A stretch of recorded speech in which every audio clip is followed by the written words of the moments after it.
Halo, perkenalkan nama saya Serina Siregar, NIM 219520032, kelas 6 SIA dari kelompok 3.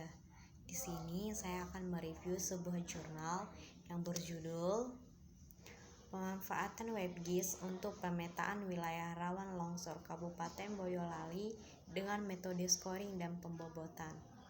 Dengan penulis Muhammad Solikan, Sri Yulianto Joko Prasetyo, Kristoko Dwi Hartomo. Tahun jurnal, volume 5 nomor 1 April 2019, Jurnal Teknik Informatika dan Sistem Informasi. Tinjauan pembuatan jurnal. WebGIS merupakan gabungan dari web design dan web pemetaan. Dengan adanya WebGIS pada suatu kota, maka diharapkan masyarakat setempat dapat dengan mudah menemukan lokasi tertentu yang diinginkan secara online. Tujuan dari penelitian ini adalah membuat peta wilayah rawan bencana tanah longsor di Kabupaten Boyolali, yaitu dengan menentukan wilayah rawan bencana dengan tingkat kerawanan rendah, sedang, tinggi, dan sangat tinggi, yang dideskripsikan berdasarkan faktor-faktor pendukung bencana tanah longsor tersebut.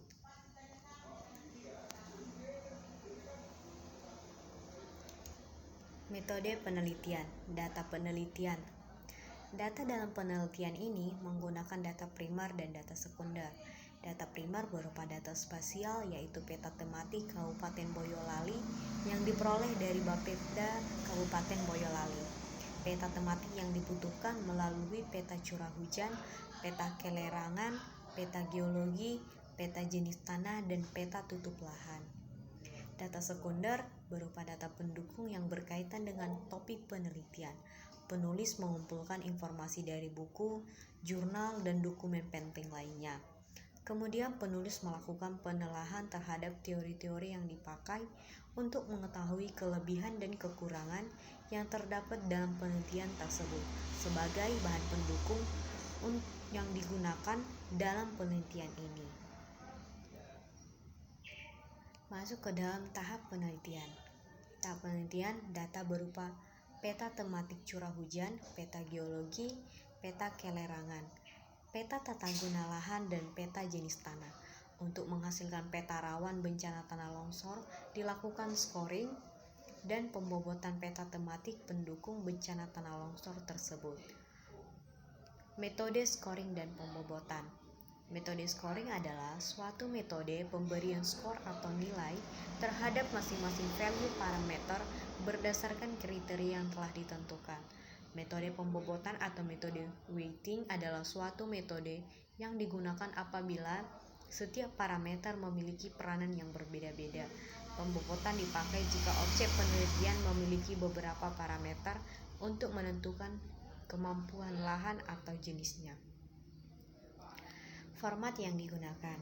Format yang digunakan itu menggunakan fasilitas membuat map sendiri yang terdapat pada Google Maps, yaitu dengan mengimport file peta yang telah dibuat sebelumnya. Menggunakan Quantum GIS dikarenakan pada Google Maps tidak mendukung format S3 shapefile atau SHP. Maka file SHP hasil olahan Quantum GIS dikonversi terlebih dahulu menjadi file Keyhole Markup Language atau KML. Metode atau langkah-langkah pembuatan. Yang pertama, faktor yang mempengaruhi bencana tanah longsor. Faktor yang mempengaruhi bencana tanah longsor sesuai acuan dari Pulsit Tanap adalah curah hujan, jenis batuan atau geologi, kelerengan, tata guna lahan, dan jenis tanah. Yang kedua, penghitungan skor dan bobot. Pembuatan peta wilayah kerawanan bencana longsor di Kabupaten Boyolali dilakukan dengan melakukan perhitungan skor dan bobot berdasarkan model pendugaan penelitian Pulsit Tanap. Yang ketiga, visualisasi peta rawan longsor dengan Quantum GIS. Hasil tingkat kerawanan tiap kecamatan di Kabupaten Boyolali kemudian dibuat visualisasi dalam bentuk peta yang diolah menggunakan OpenSearch Quantum GIS. Dapat dijelaskan bahwa area yang berwarna kuning muda menunjukkan wilayah dengan tingkat kerawanan longsor rendah. Area yang berwarna kuning tua adalah wilayah dengan dengan tingkat kerawanan longsor sedang. Area dengan warna coklat menunjukkan wilayah dengan tingkat kerawanan longsor tinggi, sedangkan area dengan warna merah merupakan wilayah dengan tingkat kerawanan longsor sangat tinggi. Yang keempat, WebGIS dengan Google Maps.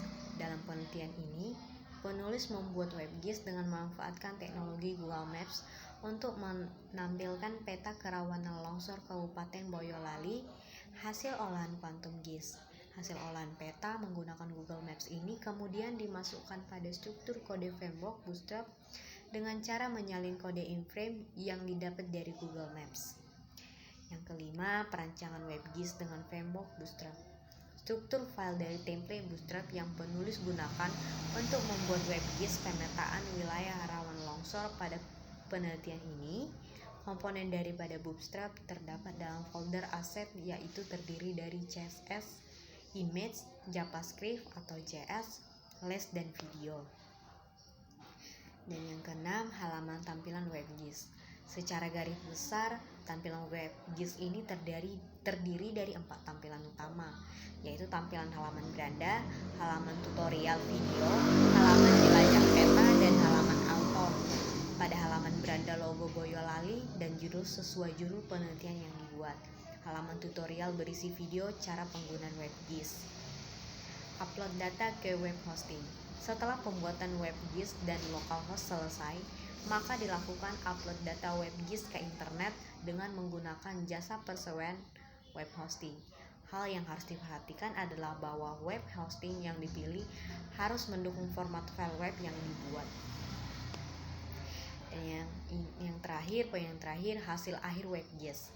Penelitian ini menghasilkan sebuah peta rawan bencana tanah longsor di wilayah Kabupaten Boyolali dengan mengelompokkan menjadi 4 tingkat kerawanan, yaitu rendah, sedang, tinggi, dan sangat tinggi.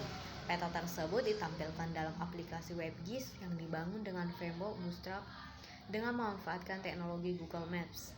Aplikasi menampilkan peta kerawanan longsor Kabupaten Boyolali yang dilengkapi dengan peta administrasi Kabupaten Boyolali, peta curah hujan, peta geologi, peta kelerangan, peta tata guna lahan, dan peta jenis. Software hardware Quantum GIS. Quantum GIS adalah sebuah perangkat lunak sistem informasi geografis yang bersifat open resource. Aplikasi ini dijalankan oleh perangkat Windows, Linux, Mac OS X, maupun Unix. Yang kedua, teknologi Google Maps, dan yang terakhir, framework Bootstrap. Ada beberapa kelebihan. Kelebihan aplikasi WebGIS yang dibangun dengan framework Bootstrap antara lain: menghemat waktu pembuatan web karena berbagai desain template dan kelas sudah disediakan.